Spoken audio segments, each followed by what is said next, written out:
দীপা ব্লগে সকলকেই স্বাগত। আজ শনিবার বিকাল 4টে। ব্লগটা এখন থেকেই শুরু করছি। আর আজকের ব্লগটা মেনলি কালী পুজো নিয়ে করব। আমাদের গ্রামের এই কালী পুজো 324তম বর্ষে পড়েছে। আর এই কালী পুজো উপলক্ষে মানুষের ঢল প্রচুর। আমরাও এই কালী পুজো উপলক্ষে গ্রামের বাড়িতে গেলাম। এই যে ঠাকুরকে খুব ভালোভাবে সাজানো হচ্ছে, আমি হয়তো পুরোটা আপনাদেরকে দেখাতে পারবো না, যতটুকু সম্ভব আপনাদেরকে দেখাবো। এই কালী পুজো উপলক্ষে 3 দিন অনুষ্ঠান হয়। প্রথম দিন হয় কালী পুজো, দ্বিতীয় দিন হয় বাজার ডাক, তারপরে যাত্রা ও তারপরের দিন হয় অন্নকূট। এই অন্নকূটটা এই 2 বছর আরম্ভ হয়েছে। এখানে প্রথম বছর হয়েছিল 10,000 লোকের আয়োজন, এবারে 14,000 লোকের আয়োজন করা হয়েছে। তবে আমরা এই অনুষ্ঠানে থাকতে পারবো না। আপনাদেরকে যতটুকু দেখাবো এই কালী পুজো উপলক্ষে দেখাবো। আর কালী পুজো উপলক্ষে এখানে একটা স্কুলে বড় করে মেলা বসে। মেলাটাও আজকে দেখাতে পারছি না, আমি বেশিক্ষণ থাকতে পারবো না, সেই জন্যই এতটুকুই দেখাবো। আপনারা একটু দেখে নেবেন, আর ভালো লাগলে অবশ্যই কমেন্টে জানাবেন। আর কারা কোনখান থেকে দেখছেন সেটাও কমেন্টে জানাবেন। আর রায়বাবু তো এই পুজোর একটা দায়িত্বে থাকেন, সেই জন্যে উনি 3 দিন 4 দিন বাড়ির থাকেন না, সারাক্ষণ এই পুজো মণ্ডপেই দিন কাটিয়ে দেন। এখানে অনেকেই অনেক কিছু মানত করে। আর আমি মাটি তোলার দিনেও একটি ব্লগ দিয়েছিলাম, আপনারা যদি না দেখে থাকেন তো আপনারা আবারও দেখে নিতে পারেন আমার এই চ্যানেলে। অনেক দূর থেকে অনেক মানুষ কিন্তু এখানে ভিড় করতে থাকেন। এখানে হয় 10টার পর থেকে ঘট ডোবানো, তারপর দণ্ডি কাটা, ধুনো পোড়া, হরিলুট, বলি এসবগুলো হতে থাকে। আর যত রাত বাড়তে থাকে ততই মানুষের ঢল বাড়তে থাকে। প্রচুর মানুষ যত রাত হয় তখনই ভিড় জমাতে থাকে। আমি একটু সন্ধেই চলে এসেছি, আর আমি একটু তাড়াতাড়ি বাড়ি ফিরে যাব। এখানে সায়ন সারা রাত কাটিয়ে দেবে দেখার জন্য।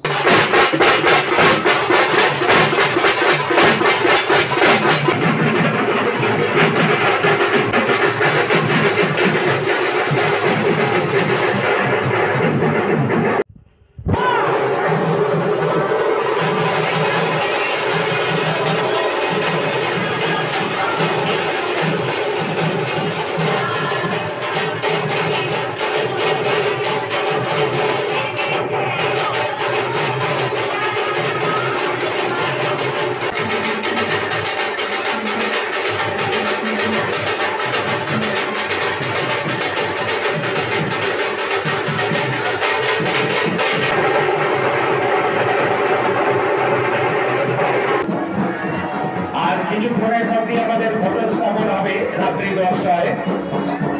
আর কিছুক্ষণের মধ্যেই আমাদের ঘটস্থাপন হবে। তাই যেখান থেকে ঘটস্থাপন হবে আর পুকুর পাড়ে যে সকল সাইকেল বাইক রেখেছেন আপনারা গাড়িগুলি সরিয়ে নিন, কারণ ঘটস্থাপনের সময় যাতে অসুবিধা না হয় আপনারা সহযোগিতা করুন। নিজ দায়িত্ব পালন করুন।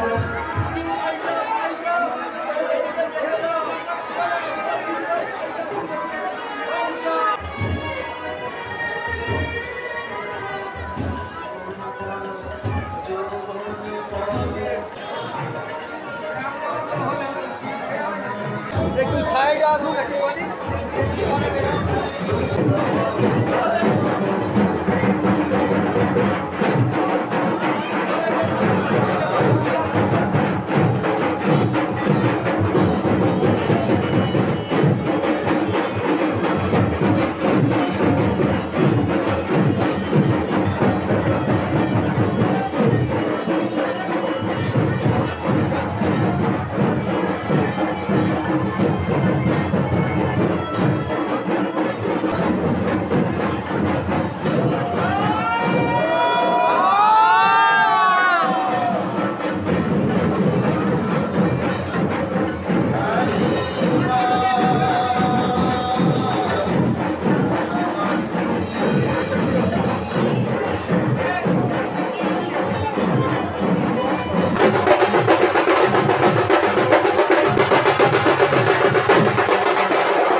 সংযুক্ত ছিলেন সরকারদের নাম হচ্ছে মদনদা। যখন প্রথম শিখে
ব্লগটা এখানেই শেষ করছি। দেখা হবে এক নতুন ব্লগে।